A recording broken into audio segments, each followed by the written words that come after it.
Hello guys, this is Surendra Kumar. स्वागत है आपका अभियान आईएएस एकेडमी की अद्भुत प्रश्नोत्तरी कक्षा और एमसीक्यू के महायुद्ध में। तो जितना भी हमारे अभियान के लाडले हैं, जल्दी आ जाइए क्लास में और फिर हम करेंगे हमारी क्लास की शुरुआत।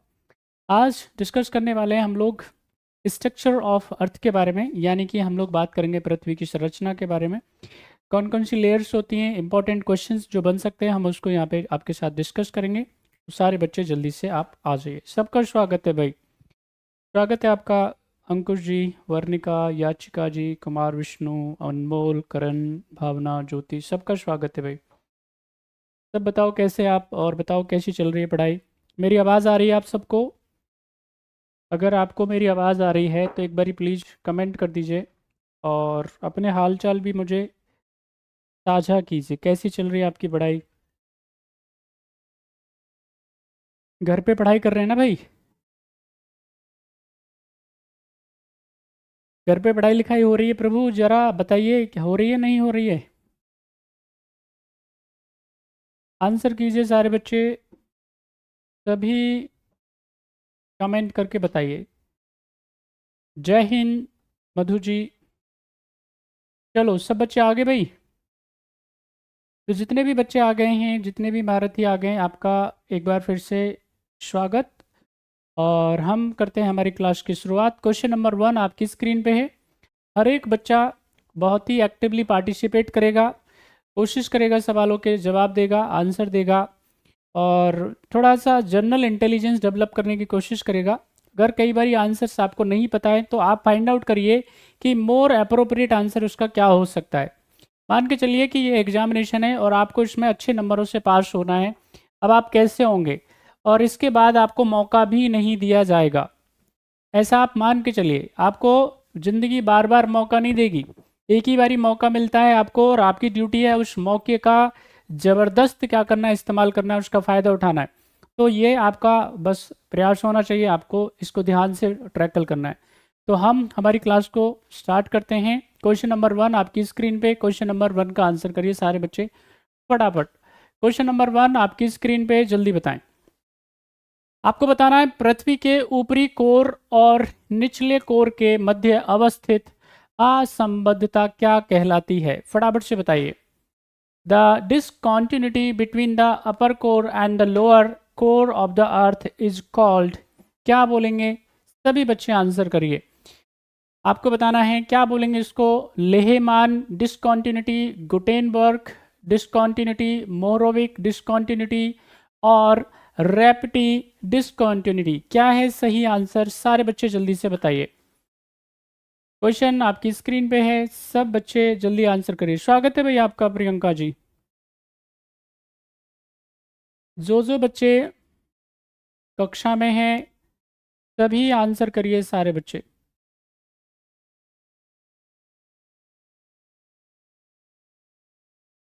और सब बच्चे जवाब देंगे, कोई भी बैठा नहीं रहेगा।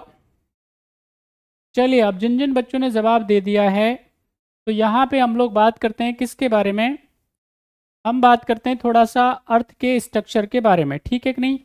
ये हो गई हमारी अर्थ।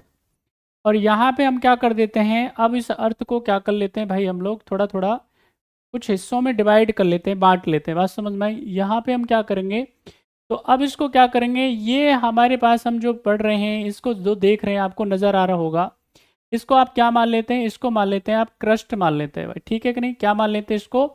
क्रस्ट मान लेते हैं। सबको अच्छे से पता होना चाहिए इसके बारे में, ठीक है कि नहीं? यहाँ पे ये इसका क्या है, ये सेंटर है, तो इसको क्या मान लीजिए आप? इसको कोर मान लीजिए। ये क्या है, इसको बोलेंगे क्रस्ट, ठीक है कि नहीं? इसको बोलेंगे आप भू परपर्टी। क्या बोलेंगे आप इसको? क्रस्ट बोलेंगे या भू परपर्टी बोलेंगे। आप ऐसा कह सकते हैं, अपर लेयर बोल सकते हैं इसको अर्थ का, जिसपे हम खड़े हुए हैं, ये सब क्या है, इसी को क्रस्ट बोल रहे हैं। जिसपे हम क्या कर रहे हैं, खेती बाड़ी कर रहे हैं, ये सब क्या है, अपर लेयर है। और ये कहाँ तक जाएगी, हम बात करेंगे इसके बारे में, एक एक चीज बात करेंगे अच्छे से डिस्क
सुन पा रहे हैं भैया? क्या मेरी आवाज़ आ रही है अभी सबको?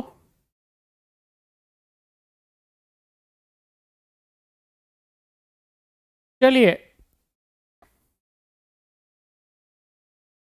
अगर आपको मेरी आवाज़ आ रही हो तो एक बारी प्लीज़ बता दीजिए, तो हम इसको स्टार्ट करें।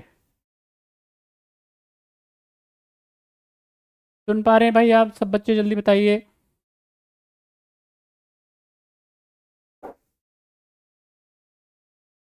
तो देखिए, हम आपको बता रहे थे, हम आप सारे बच्चों को ये बता रहे थे, वापस से हम इसको रिपीट कर देते हैं। ये माइक की थोड़ी कुछ प्रॉब्लम हो जाती है कई बारी। तो यहाँ पे ये हमारी मान लेते हैं, ये धरती माता है, और हम इसको क्या करते हैं, थोड़ा कोशिश करते हैं आपको समझाने का। ये जो आप लेयर देख रहे हैं, इसको हम क्या बोलेंगे? अगर आपको स्पष्ट नज़र आ रहा हो तो इसको क्या बोलेंगे आप? इसको बोलते हैं आप ये अपर लेयर, जिस पे हम खड़े हुए हैं, जिस पे खेती बाड़ी करते हैं, घर मकान बनाते हैं। ये क्या है? यहाँ पे हम इसको क्या बोलेंगे? इसको बोलेंगे क्रस्ट। क्या बोलेंगे? हिंदी में बोलते हैं इसको भूपर्परटी। ठीक है कि नहीं?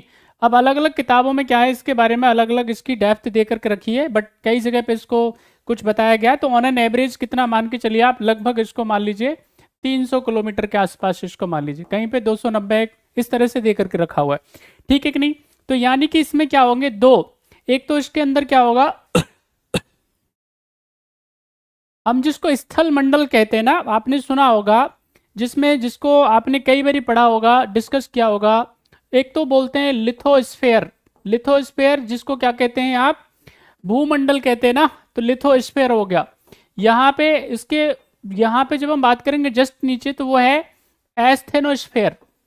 एस्थेनोस्फेयर की बात करेंगे तो यहाँ पे ये सब के सब इसके अंदर हैं। ओके, तो लगभग इतना मान के चलिए। अगर आप अंदर की तरफ जाते हैं, यहाँ पे इसके बीच में, तो यहाँ पे एक थ्योरी, जो पुरानी थ्योरी चलती है, वो है स्याल, सीमा और नीफे।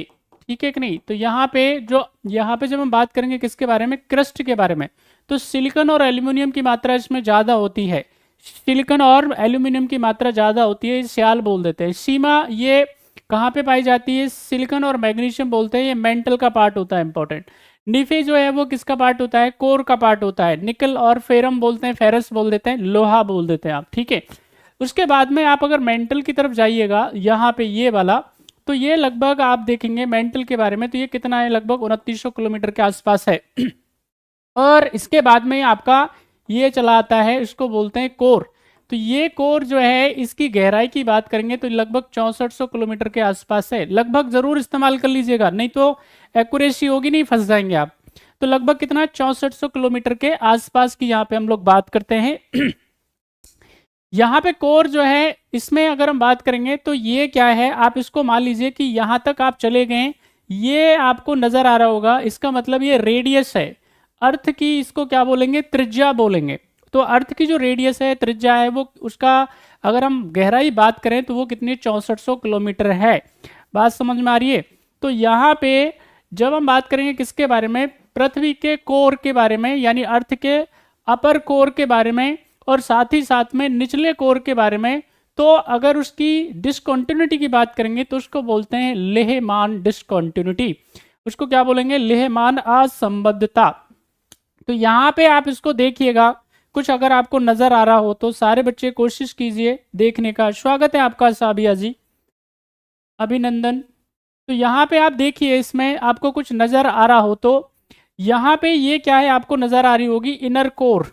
यहाँ पे आपको आउटर कोर नजर आ रही होगी, ये मेंटल नजर आ रहा होगा, ये अपर मेंटल नजर आ रहा होगा, और क्रस्ट नजर आ रही होगी आपको। तो यहाँ पे ये आप चेक कर सकते हैं इसके बारे में। तो इधर लिखा हुआ है लेहमान डिसकंटिन्यूटी। लेहमान डिसकंटिन्यूटी आपको नजर आ रही होगी, सारे बच्चों को आप देख पा रहे होंगे। चलिए नेक्स्ट क्वेश्चन की तरफ हम चलते हैं। हमको आप आंसर करेंगे क्वेश्चन आपकी स्क्रीन पे। क्वेश्चन नंबर सेकंड का आंसर करिए सारे बच्चे, फटाफट से बताइए। स्थल मंडल के नीचे पाई जाने वाली नरम व कमजोर परत को क्या कहते हैं? फटाफट से बताइए। The soft and the weak layer found below the lithosphere is called, क्या बोलेंगे आप इसको? जल्दी बताइए,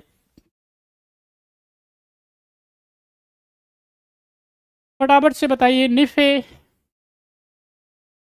यहाँ पे आप बताएं मुझे क्या बोलेंगे इसको, निफे बोलेंगे या इसको आउटर कोर बोलेंगे या इनर कोर बोलेंगे या वीकन जोन बोलेंगे, क्या बोलेंगे फटाफट से बताइए। अब यहाँ पे वीकनेस जोन को हम लोग क्या बोल सकते हैं, आपको इसका जो नाम है वो है एस्थेनोस्फेयर। इसको क्या बोलेंगे, एस्थेनोस्फेयर भी इसका नाम है। जल्दी बताएं क्या होगा सही आंसर, सब बच्चे आंसर करिए जल्दी। हर एक करमवीर सभी के सभी बच्चे जरूर जवाब देंगे, आंसर सब करेंगे, कोई भी बालक बैठा नहीं रहेगा। चलिए भाई, तो हमने बताया आपको, देखिए लिथोस्फीयर की जब हम बात करेंगे तो लिथोस्फीयर क्या होता है, सॉलिड होता है। समझ में आ रही है, क्या होता है, सॉलिड होता है। और यहाँ पे जस्ट इसके नीचे जो होगा वो होगा एस्थेनोस्फीयर, और एस्थेनोस्फीयर जो होता है वो क्या होता है, मॉल्टन होता है। बात समझ में आ रही है, गर्म होता है 100 से लेकर के और लगभग ये 400 किलोमीटर के बीच में ये फैला हुआ है। उसको क्या बोलते हैं, उसको बोलते हैं एस्थेनोस्फीयर बोलते हैं। हिंदी में बोलते हैं इसको दुर्बलता मंडल, या फिर आप इसको क्या कह सकते हैं, इसको एस्थेनोस्फीयर बोलते हैं, या फिर आप वीकनेस जोन बोल सकते हैं। बात समझ में आ रही है, क्योंकि इसमें क्या होगा, गर्मी होगी और जितनी भी चट्टानें हैं रॉ के वो पिघली अवस्था में होंगी। ठीक है, तो राइट आंसर इसका क्या हो जाएगा आपका, इसको बोलेंगे आप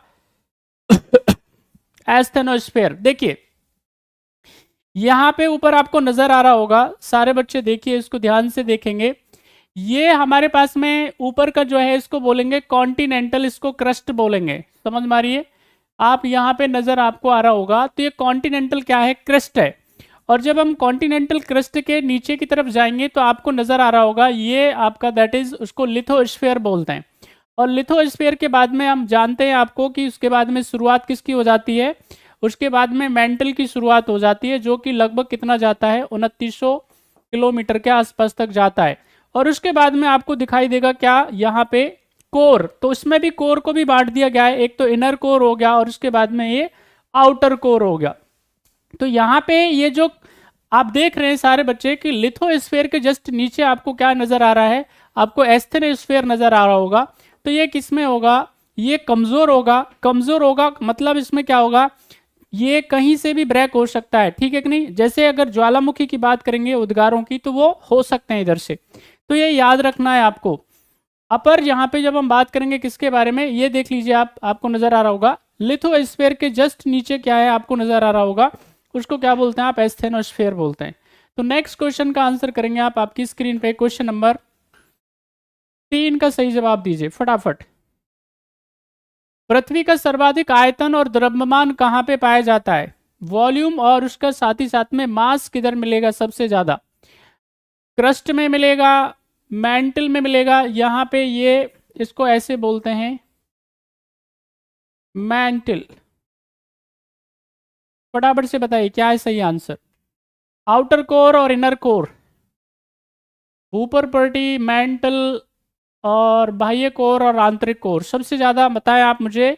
एक तो वॉल्यूम की बात करेंगे हम लोग और दूसरा मास की बात करेंगे, कहाँ मिलेगा फटाफट से बताइए सब बच्चे। क्वेश्चन आपकी स्क्रीन पे क्वेश्चन नंबर 3, सही आंसर क्या होगा, सब बच्चे आंसर करिए, सभी लाडले। चलिए तो देखो यहां पे जब हम बात करेंगे किसके बारे में, यदि हम बात करते हैं अर्थ की स्ट्रक्चर के बारे में, संरचना के बारे में बात करते हैं, तो यहाँ पे अर्थ का भू का या जमीन का जो सबसे ज्यादा अगर हम बात करेंगे वॉल्यूम के बारे में और उसके मास के बारे में, तो वो किस में होता है, मैंटल में होता है। तो यहाँ पे जब हम बात करेंगे वो किस में होता है, मैंटल के अंदर होता है। ठीक है कि नहीं, यहाँ पे हमने बताया था शियाल, शीमा और निफे। तो यहाँ पे आप देखेंगे सियाल यानी कि सिलिकॉन और एल्यूमिनियम, ये हल्के एलिमेंट हैं। ये कैसे एलिमेंट हैं, हल्के एलिमेंट हैं। ठीक है कि नहीं, आप देख लो इधर सिलिकॉन होगा यानी रेत कह सकते हो आप, सिलिका कह सकते हो आप इसको। दूसरा एल्यूमिनियम, एल्यूमिनियम कितना हल्का होता है आप जानते हैं सारे बच्चे। इधर आपके पास लिखा हुआ है, यहाँ पे आगे बढ़ेंगे, सिलिकॉन और मैग्नीशियम, तो मैग्नीशियम और सिलिकॉन क्या होता है, भारी होता है। तो यहाँ पे एरिया के हिसाब से भी जाएंगे, फिर उसके बाद में उसकी डेप्थ के हिसाब से भी जाएंगे। तो लगभग आप देखेंगे कि ये 2900 किलोमीटर तक लगभग फैला हुआ है। तो ये टोटल का कितना है, अगर हम इसके वॉल्यूम के हिसाब से बात कर लूँ, इसके मास के हिसाब से बात कर लूँ, तो लगभग ये 83 से 84% के आसपास, 83 और 84% के आसपास ये क्या करता है, अक्वायर करता है। यहाँ पे जब हम बात करेंगे इसकी डेंसिटी के बारे में, तो इसकी डेंसिटी होती है लगभग 3.5, यानी कि अगर क्रस्ट की डेंसिटी के बारे में बात करी जाए तो क्रस्ट की डेंसिटी होती है 2.7 के आसपास। तो जबकि यहाँ पे इसकी जो डेंसिटी होती है, इसकी जो इसको घनत्व की बात कर रहे हैं हम लोग, तो वो घनत्व क्या होता है, ज़्यादा होता है, लगभग 3.5 के आसपास। तो इसका जो सही आंसर है वो क्या है, mental is the right answer. तो मोर यहाँ पे अर्थ का जो सबसे ज़्यादा वॉल्यूम होता है और मास जो होता है वो किसका होता है, मेंटल का होता है। अगले सवाल का आप देख लीजिए, यहाँ पे सारे बच्चे अच्छे से इसको क्लियर समझ लीजिए। यहाँ पे जब हम बात करेंगे एटमॉस्फेयर के बारे में, तो अर्थ का मास दे के रखा हुआ है, ठीक है कि नहीं, क्रस्ट का दे करके रखा हुआ है, ठीक है, मैंटल का दे करके रखा हुआ है, और कोर का भी दे करके रखा हुआ है। तो ये पूरा का पूरा इसका स्ट्रक्चर, एक बार फिर से जा करके इसको देखिएगा अपने मैप पे। अगले सवाल का आंसर करिए सारे बच्चे, क्या होगा सही आंसर। क्वेश्चन नंबर आपकी स्क्रीन पे है, 4 का जवाब दीजिए, क्या है सही आंसर। जब लावा भूपर्वटी के अंदर मध्यवर्ती भागों में गुंबद आकार आकृति में जमा हो जाता है तो उसे क्या बोलते हैं, फटाफट से बताइए। It is formed when lava accumulated in a dome shape in the intermediate part of the earth crust known as batholithic, lopolith, laccolith और फैकोलिथ और शील। क्या बोलते हैं आप इसको, जल्दी बताओ।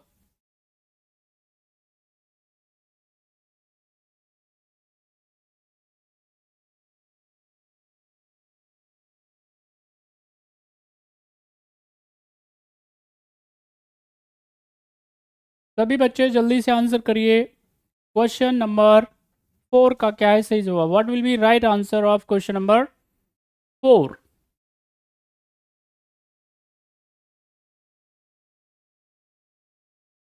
चलिए देखिए, यहाँ पे कह रहे हैं, देखो आप सारे बच्चे जानते हैं क्या होगा,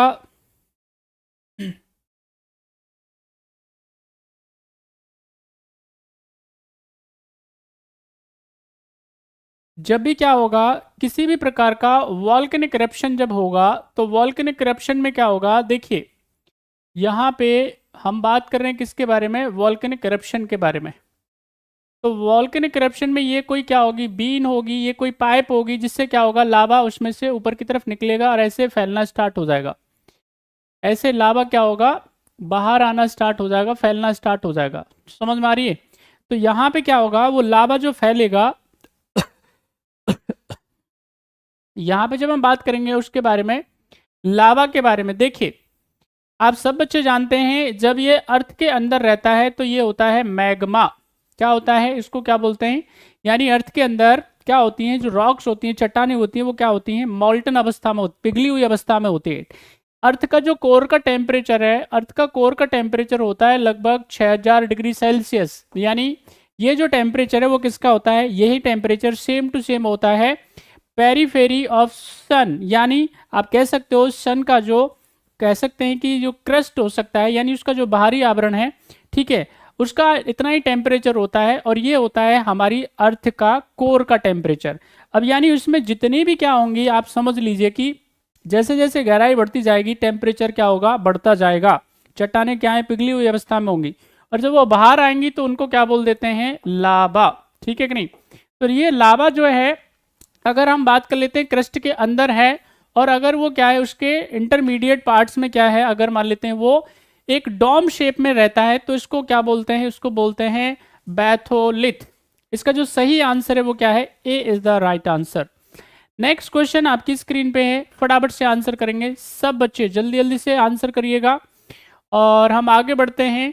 फटाफट से आंसर करें आप, ये इसको पिक्चर को एक बार देख लीजिए, आपको क्लियर हो जाएगा। चलिए फटाफट से बताएं। यानी यहाँ पे ये क्या है, ये कोई बीन है, और वहाँ से क्या निकल कर के आ रहा है, ये लावा निकल कर के आ रहा है, और अब ये स्प्रेड होगा तो यहाँ पे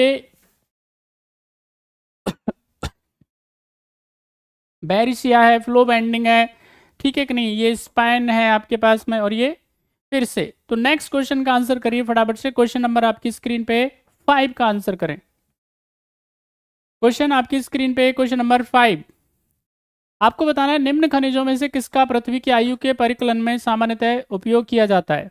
अगर अर्थ का एज निकालना है, सब बच्चे जानते हैं अर्थ का एज जो है कितना है, 4.6 बिलियन ईयर। तो यहाँ पे ये जो एज निकाली गई है वो किसके माध्यम से निकाली गई, कौन सा तरीका है, फटाफट से बताइए, फटाफट से बताइए। थोरियम, सीसा, तावा, मैग्नीज और nickel, thorium, lead, copper, manganese और निकिल, क्या है सही आंसर? सभी बच्चे जल्दी से आंसर करिए।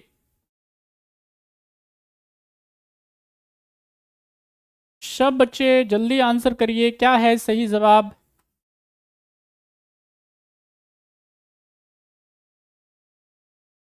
चलिए, अब जिन जिन बच्चों ने जवाब दे दिया है, देखिए अगर हम एज निकालने की बात करेंगे, टाइम निकालने की बात करेंगे, तो जैसे अगर किसी को क्या करना है, फॉसिल्स का टाइम निकालना है, किसका निकालना है, फॉसिल्स का एज निकालना है, टाइम निकालना है, तो हम निकालते हैं किससे, कार्बन 14 से।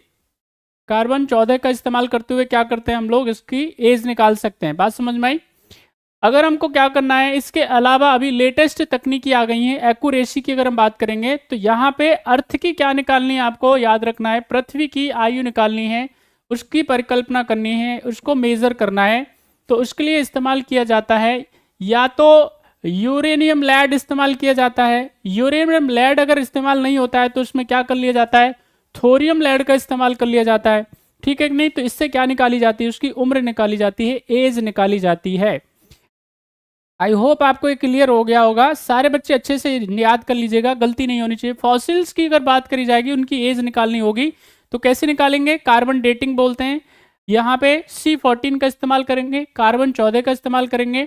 और यदि अगर मान लेते हैं अर्थ वगैरह की आपको निकालनी है, ठीक है, जियोलॉजी के अंदर हम ये सब देखते हैं, है ना, जियोलॉजी के अंदर हम ये सब, भूविज्ञान के अंदर अंदर हम ये सब देखते हैं। तो थोरियम या थोरियम की जगह पे क्या हो सकता है, यूरेनियम भी हो सकता है। तो यूरेनियम या थोरियम लैड का इस्तेमाल किया जाता है एज निकालने के लिए। और इसके आंकड़ों के मुताबिक अर्थ की जो एज कितनी है, 4.6 बिलियन ईयर। अब आप मुझे कमेंट करके बताइए सारे बच्चे कि इसमें से कितनी साल अभी बची हैं। 4.6 की बात करेंगे तो इसमें से कितना समय बचा है अर्थ पे अभी।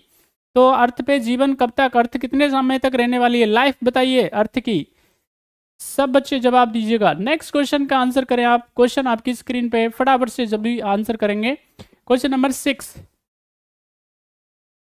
क्वेश्चन नंबर 6 बताइए, पृथ्वी के भूपृष्ठ पर निम्न में से आपको बताना है कौन से खनिज सबसे ज्यादा पाए जाते हैं। एक सवाल यहां से पूछा जाता है, बड़ा इंपॉर्टेंट है, 5 स्टार क्वेश्चन है, ये जरूर याद होना चाहिए आप सबको, पूरा डेटा बढ़िया से।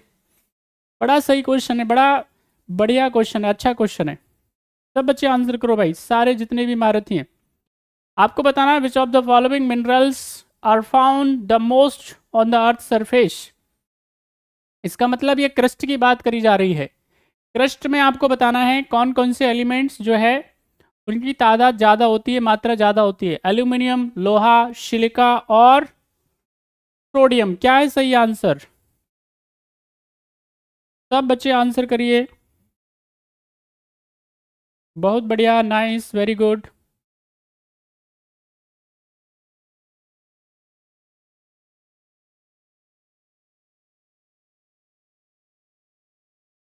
कोई भी बालक बैठा नहीं रहेगा, आंसर जरूर करेगा भाई। चलो, अब जिन जिन भारतीयों ने जवाब दे दिया है, सुनो भैया ध्यान से, बारी बारी से हम लोग देखेंगे इसको, ध्यानपूर्वक देखेंगे, एक एक बच्चे को अच्छे से पता होना चाहिए। देखिए, आपसे पूछ ले वो कंपोजिशन ऑफ अर्थ, अगर वो आपसे क्या कर ले, पृथ्वी की यहाँ पे कंपोजिशन ऑफ अर्थ क्रस्ट बोलेंगे, पृथ्वी की यहाँ पे भूपर्टी का, है ना, का संगठन। तो यहाँ पे अगर ऐसे पूछ ले सवाल, तो अब आपको अच्छे से पता होना चाहिए। जैसे हमने बताया आपको, श्याल मतलब यहाँ पे सबसे पहले देखो, एक तो ऑक्सीजन की मात्रा होती है 46 से 47%। सबसे ज़्यादा क्या होता है, ऑक्सीजन होता है, एक एक बच्चे को पता होना चाहिए। यहाँ पे अब ऑक्सीजन तो है नहीं, तो यहाँ पे ऑक्सीजन के बाद में अगर दूसरे नंबर पे आएगा तो हमने लिखा है ना सिलिकन। तो देखो यहाँ पे सिलिकन लिखा हुआ है, तो सिलिकन की मात्रा की बात करेंगे तो वो कितनी है, लगभग 27% के आसपास है। एल्यूमिनियम की मात्रा की बात करेंगे तो वो लगभग 8% के आसपास है। आयरन की मात्रा की बात करेंगे तो लगभग कितनी है, वो 5% के आसपास है। ये अच्छे से आप सारे बच्चों को याद होने चाहिए। आयरन के अलावा की जब हम बात करते हैं, जैसे कैल्शियम की बात कर ले तो लगभग ये 3.5% के आसपास मिलेगी आपको। मैग्नीशियम के बारे में बात कर लेते तो लगभग 2% के आसपास मिलेगा। सोडियम के बारे में बात कर लेते हैं, Na के बारे में, तो ये भी लगभग 2% के आसपास मिलेगा। तो ये पूरा का पूरा क्या है, कंपोजिशन है, जो आपको अच्छे से याद होना चाहिए। सब बच्चों को अच्छे से याद कर लीजिए आप इसको। ऑक्सीजन 46-47% मिल जाएगा, है ना। 46 भी हो सकता है, 47 भी। तो यहाँ पे आप इसमें ध्यान रखें, कहीं पे 46 दिखा के रखा हुआ है, कहीं पे 47, तो अप्रोक्स क्या लिख दो उसको, 47 लिख सकते हो आप। फिर हमने बताया सिलिकॉन और एल्यूमिनियम, तो दूसरे नंबर पे क्या होगा, सिलिकॉन होगा। उसके बाद में तीसरे नंबर पे क्या होगा, एल्यूमिनियम होगा, Al होगा 8% के आसपास। लोहे की बात करेंगे तो ये कितना है, लगभग 5% के आसपास मिलेगा आपको। कैल्शियम की बात करेंगे तो ये लगभग आपको 4% कह सकते हो, यानी 3.5%। मैग्नीशियम, और यहाँ पे अगर हम बात करेंगे किसके बारे में, सोडियम के बारे में, तो ये 2% के आसपास मिलता है। तो यहाँ पे ये संख्या जो है इसकी लगभग 8% है। लोहे की अगर हम बात करेंगे तो 5% है। सिलिकॉन की बात करेंगे तो ये लगभग 27% के आसपास है। सोडियम की बात करेंगे तो 2% के आसपास है। तो ये क्या है, इसकी अर्थ की क्रस्ट का कंपोजिशन है, अच्छे से याद रख लीजिएगा। सवाल पूछा जाता है, वेरी इंपॉर्टेंट क्वेश्चन यहाँ से पूछे जाते हैं, the most abundant element in crust, the second most abundant element in crust. इस तरह से सवाल पूछा जाता है, आपको एक एक बालक को सही से पता होना चाहिए, हर बच्चे को। ऐसे ही सोलार सिस्टम में पूछा जाता है, ऐसे ही आपका अर्थ के अंदर पूछा जाता है, ऐसे ही अब क्रस्ट में पूछ ले आपसे, चलो मेंटल में भी पूछ सकता है, कोर में भी पूछ सकता है। तो अब आपको हर प्रकार से तैयार होना चाहिए, इस तरह से क्वेश्चंस पूछे जाते हैं। तो फिलहाल इसका जो आंसर हो जाएगा भाई, वो silica is the right answer, C is the right answer. Next question आपकी स्क्रीन पे है, आप फटाफट से आंसर कर दीजिए, सारे बच्चे जल्दी जल्दी आंसर करेंगे। आप इसको देख लीजिए, आपका काम बने इससे। तो यहाँ पे आपको कुछ नज़र आ रहा होगा, यहाँ पे ये दे करके रखा हुआ है, क्रस्ट जो है वो आपको दे करके रखा हुआ 100 किलोमीटर के आसपास, इसमें दे करके रखा हुआ है।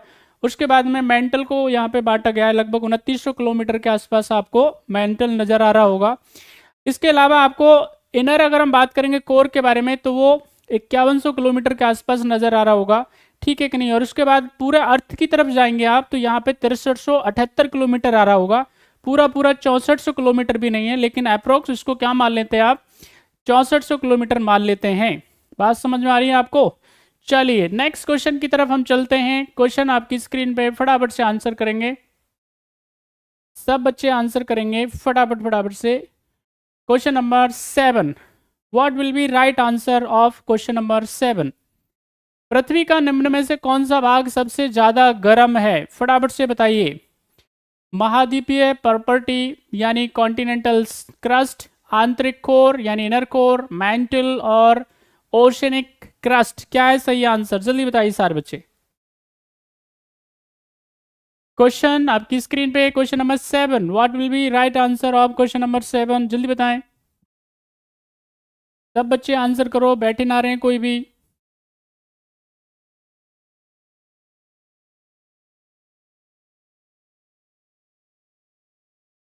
सभी बच्चे आंसर करिए, बैठा ना रहे कोई भाई। चलिए हमने आपको बताया भाई, यहाँ पे पूछ रहा है which of the following part of the earth is the warmest one, सबसे ज़्यादा गर्म कौन सा पार्ट रहता है।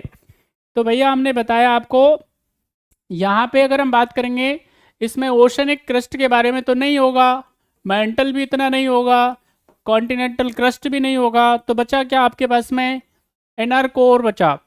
और यहाँ पे इनर कोर जो है सबसे ज़्यादा रहता है गर्म। तो मान के चलिए ऑन एन एवरेज टेम्परेचर, अब घुस के तो मैंने नहीं देखा है, आप कभी सोचो कि सर आप चेक करके आए थे कि भाई ऐसा है इतने में मेरा हो जाता है।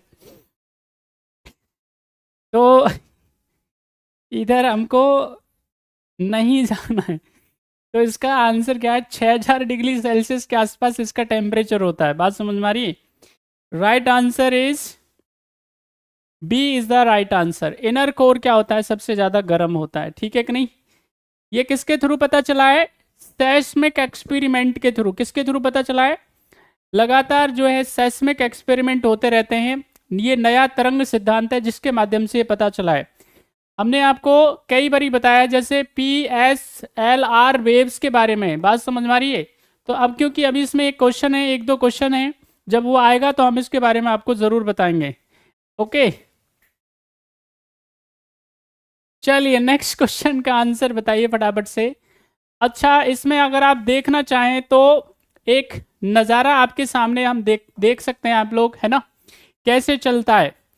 स्टार्टिंग से हम लोग चलते हैं, बिल्कुल वेरी बिगनिंग से चलते हैं, वेरी फर्स्ट चलते हैं। सबसे पहले आप ओशनिक क्रस्ट देखिए। आपको यहाँ पे क्या दिख रहा होगा? पानी वानी दिख रहा होगा एकदम। यहाँ पे शीतलता है, आपको नजर आ रहा होगा कुछ, है ना? यहाँ पे क्या होगा? एकदम आपको ठंडा ठंडा कूल कूल नजर आ रहा होगा, है ना? उसके बाद में थोड़ा आगे चलेंगे तो यहाँ पे कॉन्टिनेंटल क्रस्ट आ जाएगा, ठीक है कि नहीं? यानी अब यहाँ से क्या होगा? समुद्र की शुरुआत जो थी अभी क्या हो रही है भैया? जो है अब समुद्र चला गया है, समुद्र पीछे रह गया है। अब यहाँ से क्या होगा? अब चली जाएगी अर्थ, स्टार्ट हो जाएगी। देखो भैया, आगे यहाँ पे पहले नंबर पे कॉन्टिनेंटल क्रस्ट के बाद लिथोस्फीयर आएगा। उसके जस्ट नीचे हमने बताया, क्योंकि एस्थेनोस्फीयर पिघला हुआ रहता है, मॉल्टन अवस्था में रहता है, इसलिए उसकी जो डेंसिटी होती है वो कम होती है। बात समझ में आई? स्थिर नहीं होता है। एस्थेनोस्फीयर के बाद में यहाँ पे अपर मेंटल आना स्टार्ट हो जाएगा। अब देखो आप, रेडिस होना स्टार्ट हो गया भैया, इधर से क्या है? इसके बाद में लोअर मेंटल आएगा, फिर आपका आउटर कोर आ जाएगा, और फिर उसके बाद में क्या आ जाएगा? Inner core. देख रहे हैं आप? क्या एकदम बढ़िया नजर आ रहा है कि नहीं? है, देखने में कितना बढ़िया लग रहा है। तो ये क्या है भाई? ये पूरा स्ट्रक्चर है। नेक्स्ट क्वेश्चन हम आगे चलते हैं। क्वेश्चन आपकी स्क्रीन पे, सारे बच्चे आंसर करिए जल्दी से। क्वेश्चन नंबर आपकी स्क्रीन पे है 8। आपको बताना है निम्न में से कौन से किसने क्रस्ट के नीचे पृथ्वी के आंतरिक भाग में 3 परतों श्याल, सीमा, निफे की पहचान की? जरा बताइए, श्याल, सीमा, निफे का प्रिंसिपल देने वाले वैज्ञानिक का नाम क्या है? जियो साइंटिस्ट का नाम बता दीजिए जल्दी, क्या नाम है उनका? श्वेश, जेफरीज, डाली और होम्स। सही आंसर क्या है? सब बच्चे बताइए जल्दी से।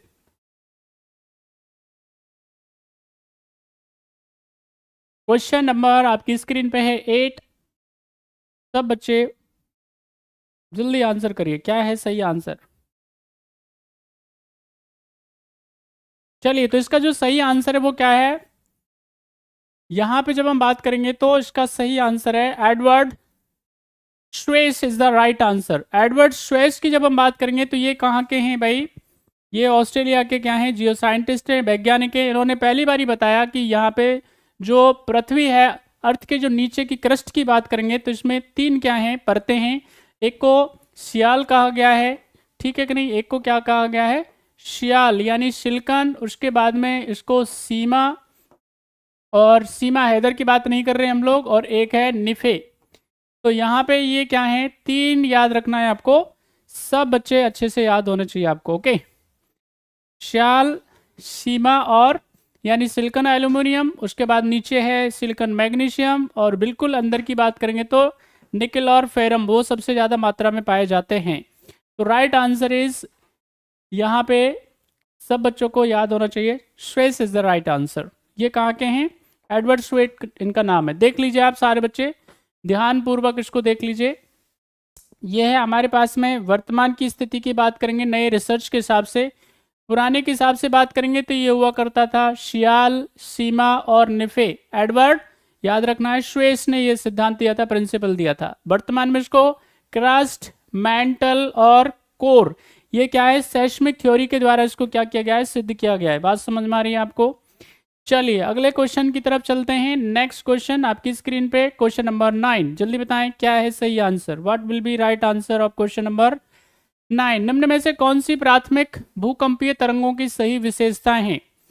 आपको प्राइमरी आपको बताना है सेस्मिक वेव्स के बारे में, उनकी फीचर्स के बारे में बताना है। फटाफट फटाफट बताइए सब बच्चे। विच of the following is the correct characteristics of primary seismic waves? सही आंसर क्या है? यह अनुदैर्घ्य और संपीड़ित तरंगें होती हैं, ध्वनि तरंगों के जैसी होती हैं, यह ठोस में तीव्र गति से चलती हैं परंतु द्रव में धीमी गति से चलती हैं। और बताइए सभी क्या है सही आंसर? सब बच्चे जल्दी जल्दी से आंसर कर दीजिए, क्या है सही आंसर?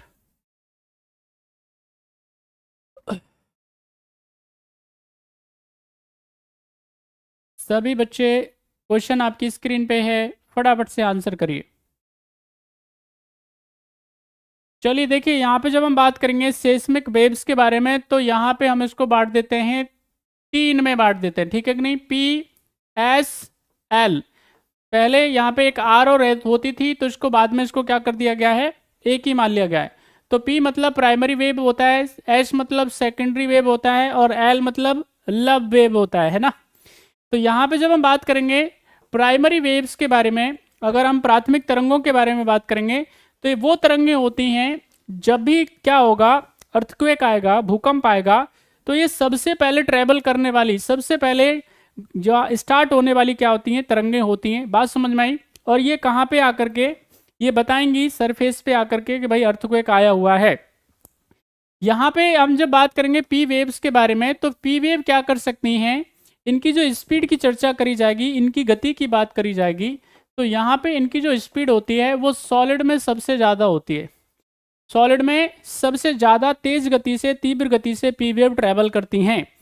दूसरा, यहाँ पे जब हम बात करेंगे लिक्विड में इनकी जो गति होती है वो क्या हो जाती है, कम हो जाती है। और यहाँ पे जब हम बात करेंगे गैस में तो और कम हो जाती है।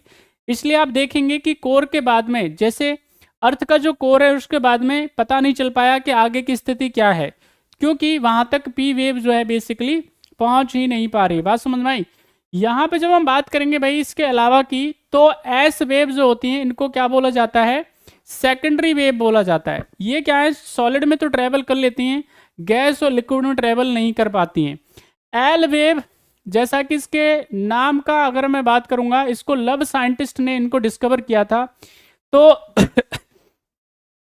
यार तो तबाही करने के लिए आता है जीवनों में, जिसके जीवन में प्रेम है वो उसका जिंदगी तबाह है। ये क्या है, ये बेड़ा गर्क करता है सबका, ठीक है? इसलिए बस इसके चक्कर में मत पड़ना, बाकी सब सही है, इससे बच के रहना। समझ में आई? ये कोरोना से भी खतरनाक है ना, LOVE, बस इससे बच करके रहना, बाकी सब फालतू की बात है। यहाँ पे जे शब्द आएगा, इसका मतलब क्या है, आपको सिर्फ और सिर्फ क्या किया जाएगा, आपका शोषण किया जाएगा। किसके नाम पे? प्यार के नाम पे, सिर्फ और सिर्फ शोषण, इसके अलावा और कुछ नहीं। हर प्रकार का शोषण। अगर आप लड़कियां हैं तो शारीरिक शोषण किया जाएगा, अगर आप लड़के हैं तो आपका आर्थिक शोषण किया जाएगा। अब आप देख लो टर्म और कंडीशन के हिसाब से, तो ये क्या है, खतरनाक चीज है। बात समझ में आ रही है?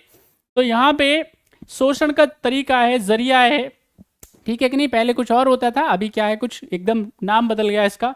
तो ये जो है भाई, जिसको हम लोग बोलते हैं एल वेव यानी लव वेव, ये क्या है, ये सरफेस पे ट्रेवल करने वाली क्या होती हैं, वेव्स होती हैं। और ये क्या है, इन्हीं से क्या होता है, सबसे ज़्यादा नुकसान होता है। यानी जितनी भी क्रैक्स आती हैं, दरारें आती हैं बिल्डिंगों में, रोड्स में, किसकी वजह से आती हैं, एल वेव्स की वजह से आती है। बात समझ में आ रही है? तो ये सबसे ज़्यादा खतरनाक होती हैं।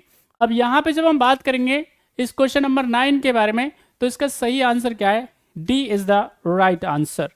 नेक्स्ट क्वेश्चन, लास्ट क्वेश्चन आपकी स्क्रीन पे, फटाफट से बताइए। जैसे मैं बता दूं आपको, सारे बच्चों को अच्छे से समझा देते हैं हम लोग। देखिए, जहां से अर्थक्वेक, जहां से डेवलप होगा, जहां से क्या होगा, जैसे ही अर्थक्वेक आएगा तो वहां जहां से वो स्टार्ट होता है उसको फोकस बोल देते हैं, या फिर उसको कई बार बोलते हैं हम लोग हाइपोसेंटर। याद रखना है आपको, इसको हिंदी में बोल देते हैं अधिकेंद्र, अभिकेंद्र, सॉरी माफ कीजिए, अभिकेंद्र भी बोल देते हैं। यहाँ पे उसके बाद में जहाँ पे पहली बारी जहाँ पे पी वेव ट्रेवल करेंगी तो उसको क्या बोलते हैं, इसको बोलते हैं एपी सेंटर बोलते हैं, ठीक है कि नहीं? तो इसलिए ये कुछ सेंटर्स के बारे में जानकारी थी। अब जल्दी से आंसर करो, अगर आंसर नहीं कर पाएंगे तो दिक्कत होगी आपको। बोलिए क्या है सही आंसर? असत्य को पहचानना है आपको, फॉल्स स्टेटमेंट फाइंड आउट करना है आपको। सभी आंसर करिए फटाफट से। भूकंप उत्पन्न कारक ऊर्जा प्राय भ्रंश के किनारे ही निकलती है। अधिकेंद्र भूकंप पर उत्पन्न केंद्र के समीपतम बिंदु होता है। सभी प्राकृतिक भूकंप दुर्बलता मंडल में आते हैं। भूकंप का उद्गम केंद्र अपकेंद्र भी कहा जाता है। फटाफट से बताएं। सब बच्चे जल्दी से बताएं।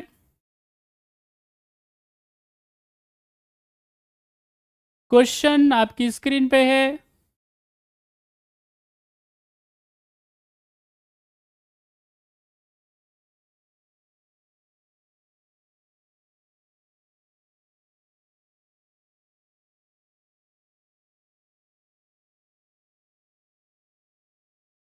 चलिए देखिए, जहां पे हम बात करेंगे किसके बारे में, अर्थक्वेक के बारे में, तो जब भी क्या होगा, अर्थ के किन्हीं भी पार्ट्स के अंदर क्या होगा, जब एनर्जी स्टोर हो जाएगी तो एनर्जी क्या करेगी, किसी ना किसी रूप में बाहर आने का प्रयास होगी, और जिसकी वजह से क्या होगा, वाइब्रेशंस होंगी, अर्थ में क्या होगा, हलचल होगी। क्या बोलते हैं आप उसको, अर्थक्वेक बोल देते हैं, भूकंप बोल देते हैं।